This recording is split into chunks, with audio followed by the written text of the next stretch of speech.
අපේ බුදුහාඳුර එක වෙලාවකදී දේශනා කරන මහණෙනි බෝධි සම්භාර ධර්ම පුරන්න කලින් ඒ කියන්නේ අසංඛේය කල්පලක්ෂ 4කට කලින් මමත් සාමාන්‍ය පෘථග්ජනෙක් විදිහට ලෝකයේ තුල ජීවත් වෙද්දී මගේ අතින් ගොඩක් වැරදි වෙලා තියෙනවා.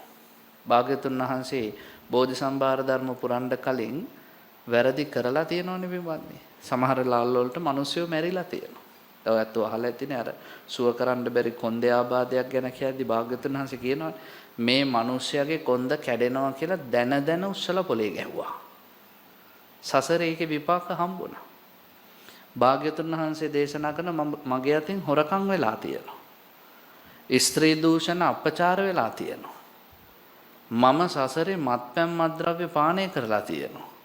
ඇයි අපේ බුදුහාඳුරන්ට මතක නැද්ද චින්චි මානවිකාව සුන්දරී පරිබ්‍රාජිකාව අපහාස කළා. භාග්‍යවතුන් වහන්සේ දේශනා කරන ඔය මොකවත් නෙවෙයි මම්ම කරගත්තේ ඒවා. පෙර සසරේ මුනාලී කියලා බේබද්දෙක් වෙලා ඉදිද්දී පසේ බුදුවරයෙක්ට අපහාස කළා. බැන්නා. ඒ විපාක තමයි බුදු වෙලත් අනිත් මිනිස්සුන්ගෙන් අපහාස නින්දා විඳින්න සිද්ධ වුනේ. ඒ නිසා මගේ අතින් වැරදි වෙලා තියෙනවා. හැබැයි මහණෙනි මේ සංසාර ගමනේ මම කවදාවත් කරපු නැති වැරදි දෙකයි. ඔන්න හොඳට මතක තියාගන්න. බුදුහන්තරෝ කියනවා මං කවදාවත් දැන බොරුවක් කියලා නැහැ. මේ කටින් කිව්වේ ශ්‍රී මුකෙන් දේශනා කළේ පරම සත්‍ය. ඒකනේ අදටත් මිනිස්සු මේ වචනේ පුදුම විදිහට විශ්වාස කරන්නේ. බුදුහාඳුරුන්ගේ දේශනාව තුළ පිමන්නේ බොරු නැහැ. ලෝකෙ කොච්චර දියුණු වුණත් තාක්ෂණයෙන් විද්‍යාවෙන් පෙරට ගියා එක වචනයක්වත් බොරුයි කියලා ඔප්පු කරගන්න බෑ. දෙවණියට කිව්වා මං අකෘතඥයෙක් වෙලා නැහැ.